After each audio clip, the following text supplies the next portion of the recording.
Hello दोस्तों, आज हम करंट अफेयर्स के कुछ टॉपिक शुरू करेंगे। कंटेम्प्रेरी टॉपिक्स जो न्यूज में रहते हैं। पहला है जी पेंगोलिन।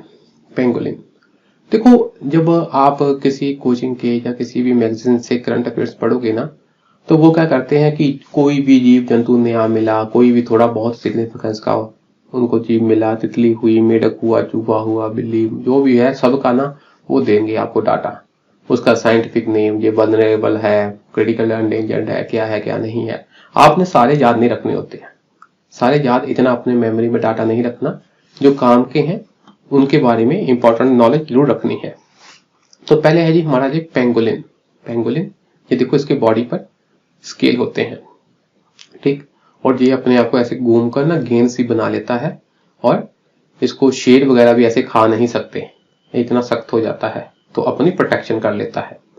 यूपीएससी में इंटरेस्टिंग और इंडायरेक्ट रूप से क्वेश्चन पूछा गया था कि इनमें से कौन कौन सा ऐसा जीव है जो अपनी प्रोटेक्शन कर लेता है, अपनी बॉडी को घुमाकर या कैसे भी अपने इर्द गिर्द हेज बना लेता है। तो उसमें पेंगोलिन का नाम था, और दूसरा था हेजहॉग। ठीक, अब हेजहॉग आपको चाहे नहीं भी याद, पर हेज का मतलब ही होता है protection.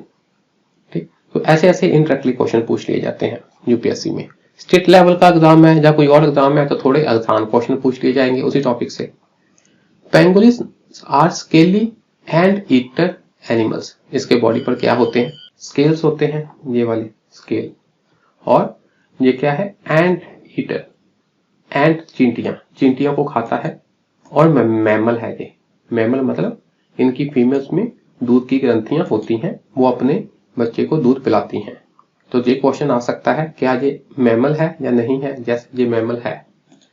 They are the only known mammal having keratin scales that protects their body. तो अभी तक यही नोन ऐसा मैमल है जिसकी शरीर पर क्या होते हैं? स्केल होते हैं, केराटिन के स्केल। केराटिन मतलब जैसे हमारे नाखून हो गया, तो ये भी क्या है? केराटिन के बने होते हैं। They live in hello trees और बुरोज। तो जो ऐसे पेड़ पौधे जो अंदर से खोखले से होते हैं उसमें रहते हैं, या जमीन में जो गड्ढे से होते हैं, बुरोज, उसमें रहते हैं। पेंगुलिन्स आर नॉकटर्नल। क्या मतलब इसका हुआ? Active at night. तो जनरली रात को ये बाहर निकलकर अपना शिकार करते हैं, चींटियां ढूंढकर खाते हैं। Their diet mainly consist of ants and termites. मतलब छोटे छोटे चींटियां और कीड़े वगैरह इनके क्या है? फूड है, इनको ये खाती हैं। Pangolins have long tongues. जीभ इनकी लंबी होती है, ऐसे बाहर की तरफ निकल जाती है काफी, to capture these ants and termites, ताकि अपने शिकार को पकड़ सके। ठीक है जी। They tend to be solitary animals, mean अकेले ही चलते हैं, ऐसा नहीं कि झुंड में। ठीक है जी। Pangolins are threatened by poaching and heavy deforestation of their natural habitats. इनके हैबिटेट्स को खत्म किया जा रहा है, इसलिए पेंगोलिन्स भी विलुप्त हो रहे हैं। और इसके साथ साथ इनकी पोचिंग भी की जाती है। पोचिंग मतलब इनके बॉडी पार्ट्स के लिए इनका शिकार करना। जैसे ऐसी अवधारणा है कि धारणा है कि इनके स्केल से मीन कई दवाइयां बनती हैं और बहुत ही लाभकारी है, मेडिसिन प्रॉपर्टीज है इसमें। और वैसे भी जादू टोनों के या कुछ अपने विश्वास के रूप में जैसे होते हैं ताबीज बनाना, ऐसे भी अपनी अपनी मान्यताएं हैं। तो बेसिकली इनके स्केल के लिए इनकी पोचिंग होती है। पोचिंग मीन इनके बॉडी पार्ट्स के लिए इनको मारना। पर साइंटिफिकली ये देखा गया है कि इनके जो स्केल्स हैं और हमारे नाखून हैं, उनकी केमिकल कंपोजिशन में कोई ज्यादा फर्क नहीं है केराटिन ही ये। अच्छा जी। They are hunted for their scale and meat. Meat के लिए और स्केल के लिए इनका शिकार किया जाता है। Which are used in traditional medicine, जो अपने मेडिसिन वगैरह में यूज होते हैं इनके स्केल, मीट, ये सब। Although their scales have no scientific proven values than other keratins। तो जो दूसरे केराटिन्स है, मैंने बताया जैसे हमारे नाखून है, तो जो केमिकल कंपोजिशन हमारी है नाखूनों की, वैसे ही इनकी केमिकल कंपोजिशन सेम सी है। तो ऐसा नहीं कि कोई इसकी बहुत अधिक साइंटिफिक वैल्यू होती है, बस ये मान्यता है कि ये इनके स्केल क्या है? बहुत ही वैल्यूएबल है, बहुत ही महंगे हैं, बहुत ही बढ़िया दवाई बनती है, कोई ऐसी कोई बात नहीं है। जैसे सांडे का तेल है, तो वो जो जीव है सांडा, उसको मतलब कि मारकर उसका तेल निकाल कर तो कहते हैं कि हाँ जी हाँ, शक्ति आ गई जी, बहुत ही फायदे वाला तेल है। जबकि उसकी उसकी केमिकल कंपोजिशन और दूसरे तेलों के केमिकल कंपोजिशन से कोई ज्यादा फर्क नहीं है उसका भी, बस वो भी क्या है, ऐसे ही जीव को मारकर उसका तेल निकाले जा रहे हैं और ये कहते हैं कि हाँ जी हाँ बहुत बढ़िया तेल है। They are the most trafficked mammals in the world. इनकी क्या है, तस्करी बहुत होती है। ठीक है जी। Indian pangolin is native to the Indian subcontinent. इनकी आगे वैरायटियां हैं, चाइना में पाए जाने वाला, इंडिया में पाए जाने वाला। तो इंडिया का है जो पेंगोलिन वो इंडिया सब कॉन्टिनेंट में रहता है, तो उसका IUCN स्टेटस क्या है, एंडेंजर्ड है।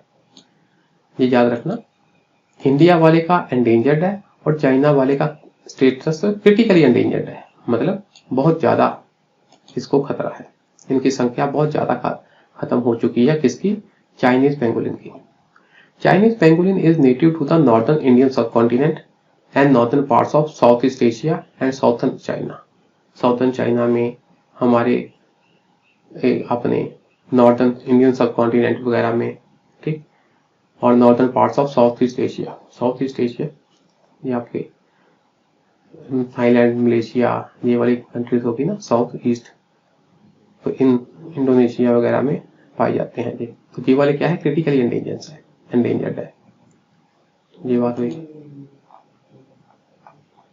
आगे है जी डेनिसोवंस। डेनिसोवंस क्या है,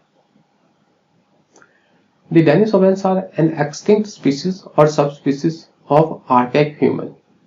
ठीक, पहले के जो इंसान की एक वैरायटी है तो वो क्या है, एक्सटिंक्ट हो चुकी है, मतलब विलुप्त हो चुकी है डेनिसोवंस।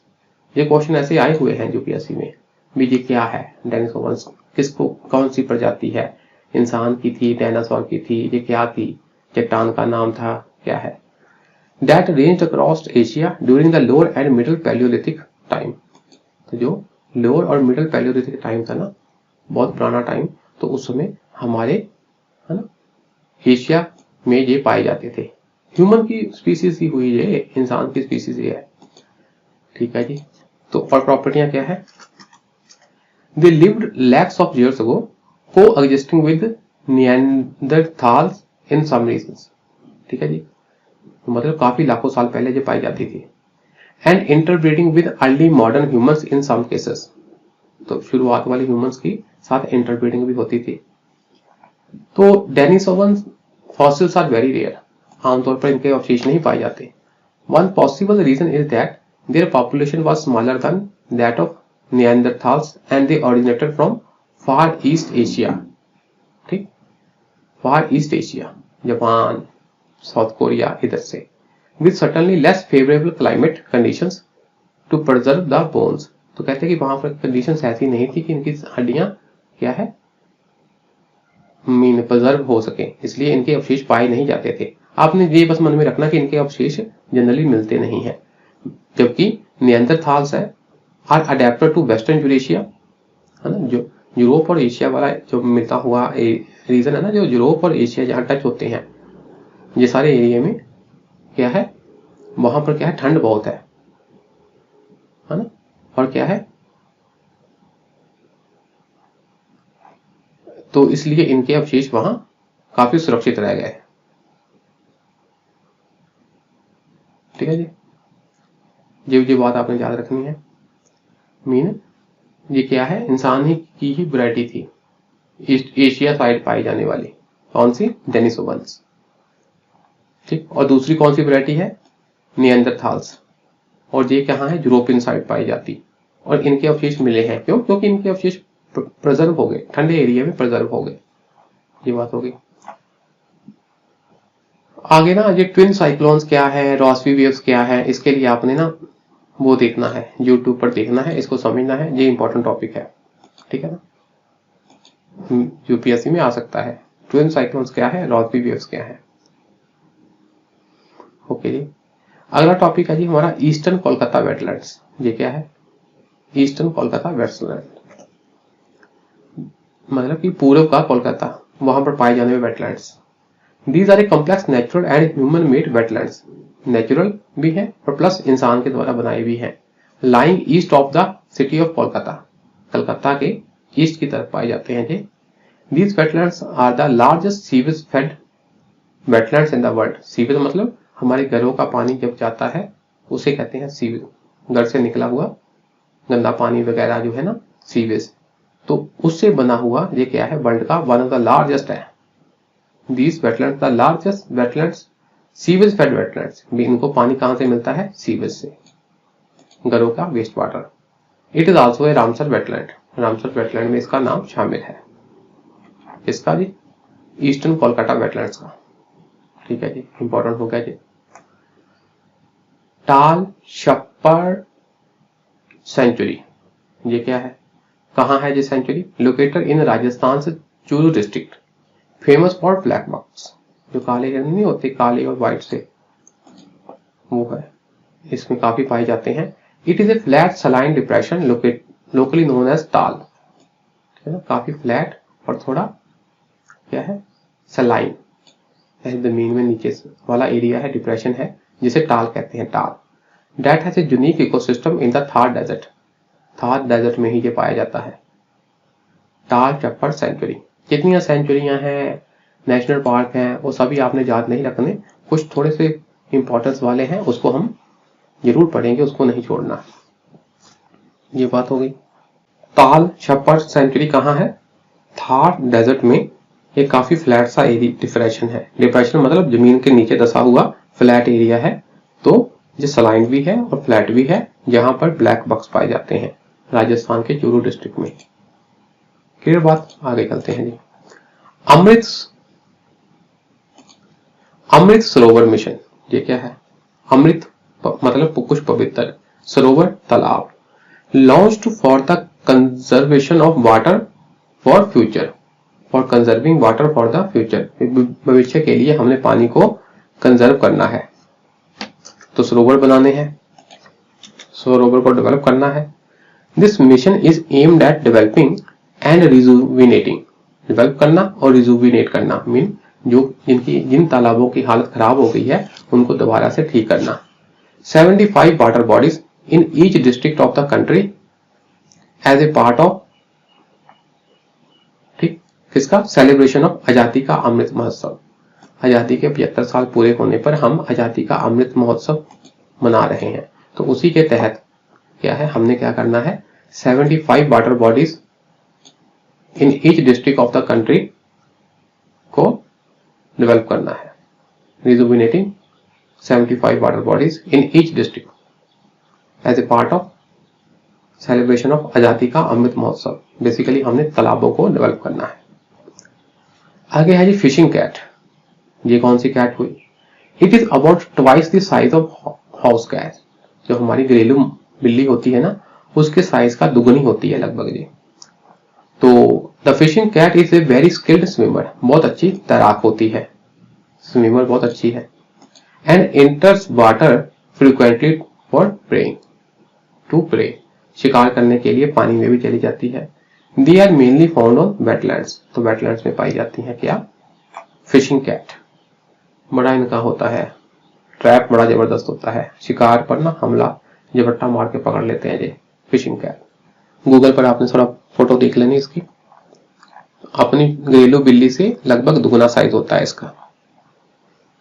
पॉसिडोनिया ऑस्ट्रालिस और रिबन वीड, ये कौन सा वीड हुआ, वीड मतलब अनवांटेड प्लांट।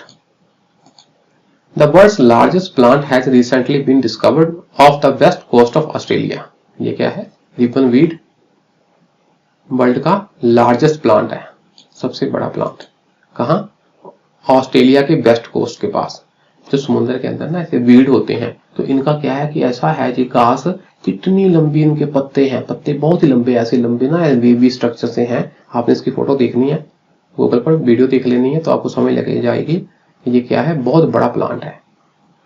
ये sea grass 180 kilometre in length available है, 180 किलोमीटर लंबा है ये, ठीक, covers an area of 20,000 hectare, इतना एरिया कवर करता है। Researchers have estimated it at least 4,500 years old, मतलब 4500 साल पुराना है लगभग, बहुत ही पुराना, बहुत ही बड़ा, बहुत ही लंबा, बहुत ही large. It is a Vaishnavite, sorry आगे बात आती है बिश्नोई कम्युनिटी की। बिश्नोई कम्युनिटी बड़ी न्यूज में रहती है, तो आपकी एनसीईआरटी में भी इसकी फोटो है, फेमस है कि कैसे ये नेचर को रिस्पेक्ट देती है बिश्नोई कम्युनिटी। जब हमने चिपको आंदोलन पढ़ा था तो उसमें भी इनका जिक्र आया था।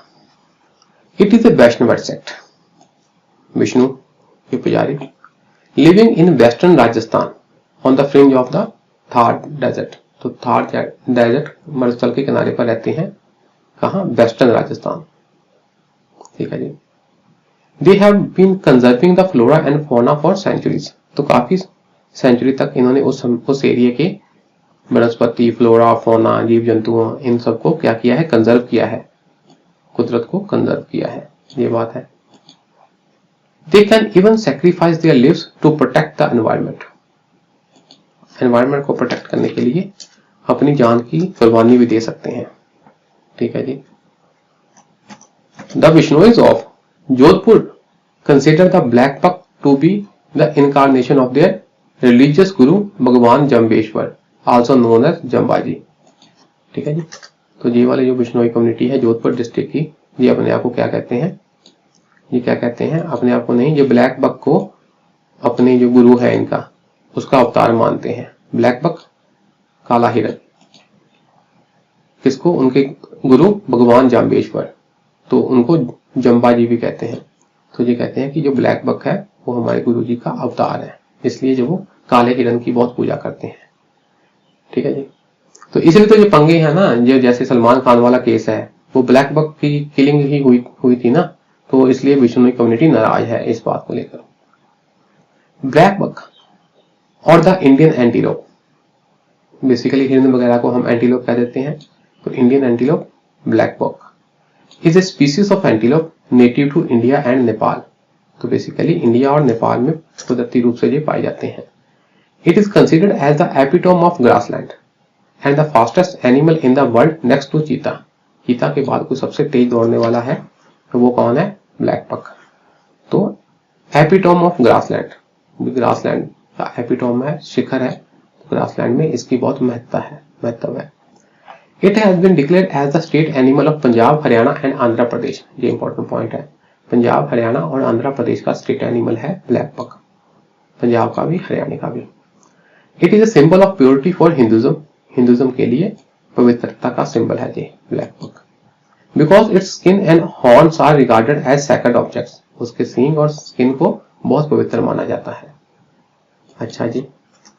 इन Buddhism it is a symbol of good luck, Buddhism में भी इसको बहुत अच्छी किस्मत का सिंबल माना जाता है। किसको? ब्लैक बक को। तो IUCN स्टेटस क्या क्रिटिकल एंडेंजर्ड है? तो आपने कहना नहीं, ये इंपॉर्टेंट पॉइंट है। इसका IUCN स्टेटस लीस्ट कंसर्न है, मीन हमारे पास सफिशिएंट संख्या में ब्लैक बक हैं। आगे है जी टर्मिनोलॉजी। ए